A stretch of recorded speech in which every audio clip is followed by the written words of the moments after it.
மக்களை இப்ப எங்க வந்துருக்கு பாத்தீங்களா? உங்களுக்காக தான் இப்போ சூப்பரான இடம். கிளைமேட்டை பாருங்க, கில்வி பாயிண்ட பாருங்க. அப்படியே சுத்தி பாருங்க. ஒரு மலை பிரதேசத்துல நிற்கமா பாருங்க, ரவுண்டா பாருங்க மக்களே. உங்களுக்காக சூப்பரான ஒரு தோட்டம், வயல்வெளி தான் கொண்டு வந்திருக்க பாருங்க. வாழை பிளஸ் நெஞ்ச ரெண்டும் போட்டுக்கலாம். 4 ஏக்கரை கொண்டு வந்திருக்கேன். சூப்பரான பாருங்க, இப்பதான் வாழை போட்டிருக்காங்க பாருங்க. ஜம்மு நம்ம ஃபியூச்சர்ல ஒரு போர் போட்டு ஒரு கரண்ட் எடுக்கலாம் எடுத்துக்கலாம். கரண்ட் லைன் நம்ம இதெல்லாம் போயிட்டு இருக்கு. சூப்பரான லேண்ட் பாருங்க. நம்ம வயல்வெளியில பாருங்க, சூப்பரான தண்ணி பாருங்க.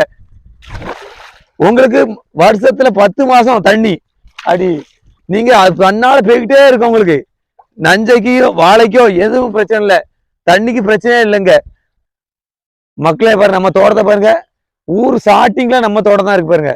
நீங்க உங்களுக்கு இது வரத்து போக்கு எல்லாத்துக்குமே ஈஸியான இது. ஒரு உங்களுக்கு என்ன ஒரு உரங்களை எடுத்து கொண்டு போக உங்களுக்கு அருமையான இடம், சூப்பரான விட்டுறாங்க மக்களே. பாருங்க நம்ம செல்லர் என்னதான் இருக்காங்க, நம்ம அண்ணன் என்னதான் இருக்காங்க. நீங்க எதனால நமக்கு கால் பண்ணுங்க, டைரக்டாவே கூட்டு வந்து டைரக்டாவே முடிச்சு தரோம். ஏக்கருக்கு 18 லட்சம் தாங்க, அதுலயே கம்மி பண்ணி முடிச்சிடலாம்லானே. வாங்க டைரக்டா வாங்க, டைரக்டா முடிச்சு தரோம் மக்களே. தேங்க்யூ.